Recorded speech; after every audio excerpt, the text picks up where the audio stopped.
So hearing Iowa coach Jan Jensen talk about Caitlin Clark when she first got there was kind of fascinating because part of it was not surprising, as you can see.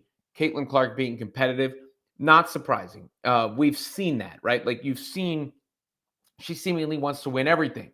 You've seen her reactions in the stands when she doesn't like a call from the refs while watching Iowa, or being pumped about Butler winning a game, whatever the case may be, or in golf or everything. She's competitive. She wanted her drinks to be better than Lexi Hull's drinks when they filmed that whole thing. So none of that is surprising. We've seen that on the court. She's a killer on the court. But another part of Clark is she's a brilliant passer and she sees the floor in such a way, and she does seem to trust her teammates. But it doesn't seem that that was the case initially. So that, I guess, evolution from both her and her teammates must have been fascinating to see play out. And Coach Jan Jensen was a guest on a podcast. Obviously, Jensen, now the Iowa head coach, was on the staff for Lisa Bluter, and she was a guest on the Maylander podcast here. And I will, again, anytime I use clips from somebody, I'll put the full link to the show in the description. But here is a portion of what I was just discussing. Around with as much talent, and they see that. Yeah. Talk me through how you managed that. Well, diverse I think personalities. The big thing was you really had to get everybody else understanding how rare she was. And I think that was the first thing is you had to work. We had to work pretty hard on the chemistry and culture piece, because that's what we always believe in the most. Our staff has. But when Caitlin came in, she had such a high expectation.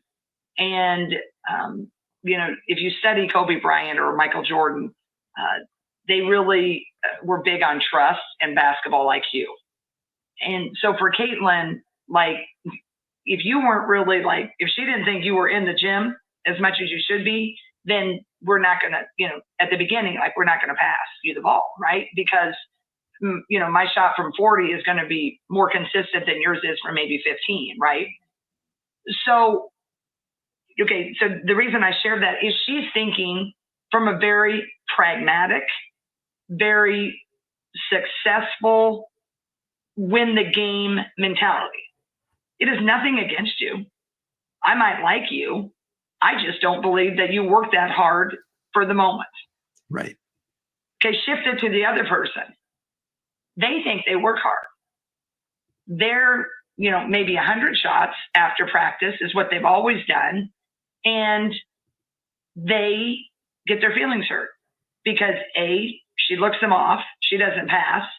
Now, typical, their feelings are hurt. And now she doesn't like them because she doesn't pass me the ball. She doesn't like me. She doesn't believe.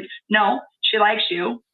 She might believe in you, but at that moment, the pass, she doesn't believe you put in the work as much as she has to take the shot.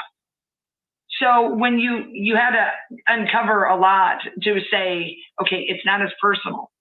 For the really, the Kobe's, the Jordans, the Caitlins, maybe Diana Taurasi's, it is never personal. We just want to win the effing game.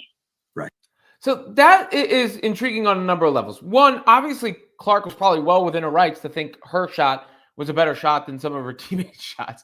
And the use of the word rare there, because I still think even if it was an adjustment for her Iowa teammates, some people still haven't adjusted to how rare a talent she is. When people pull the one of one card and it has the value because it's rare, she may very well be one of one, and people are trying to draw all these different comparisons.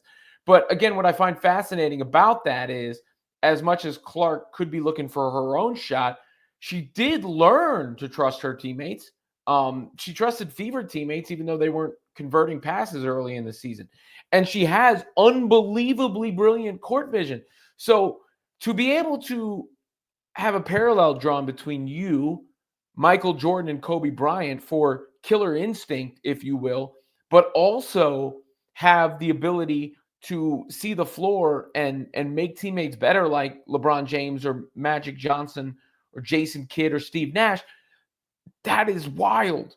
That is wild. But it must have been fascinating to see both her teammates realize what kind of special talent they were playing with, and her realize to trust her teammates to get the best out of everything.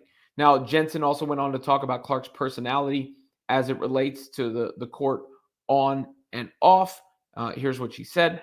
It really is. I mean, Caitlin is such a special talent and person.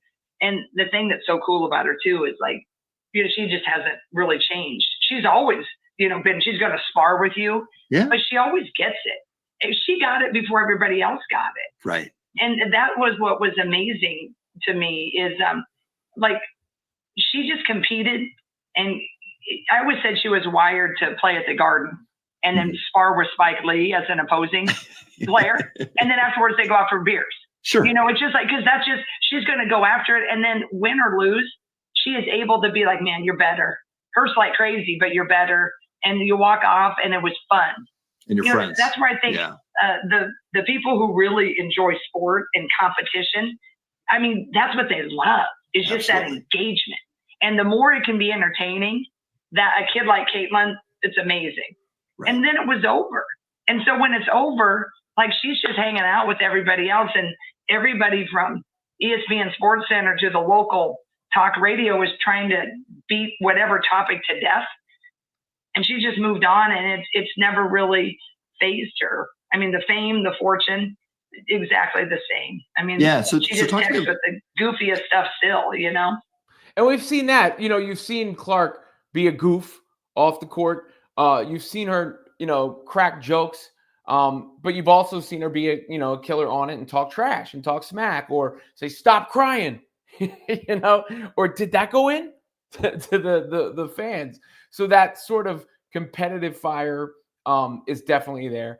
And then it is a rare quality, again, to go back to that operative word of rare, to be able to be that competitively wired, but also that aware and not, you know, overstep the lines and leave it on the court. Because even when she's been mad about calls, you don't usually see her ranting after the game, or I can't recall her ranting after the game. And as a coach, you know, it's always easier to dial it back than it is to ask players to dial it up, at least from my experience. But it seems like Clark's able to do both, right? Dial it up herself and dial it back. And some people might say it's media training, the way she handles everything. I think it's just wherewithal. And, you know, you never see her mess up in that forum either when talking about what she saw or fellow players or the game or what have you. And all of those things, I mean, to be able to see that up close and personal must have been fascinating for Jan Jensen. It's fascinating for all of us to see. And I suppose that operative word of rare applies.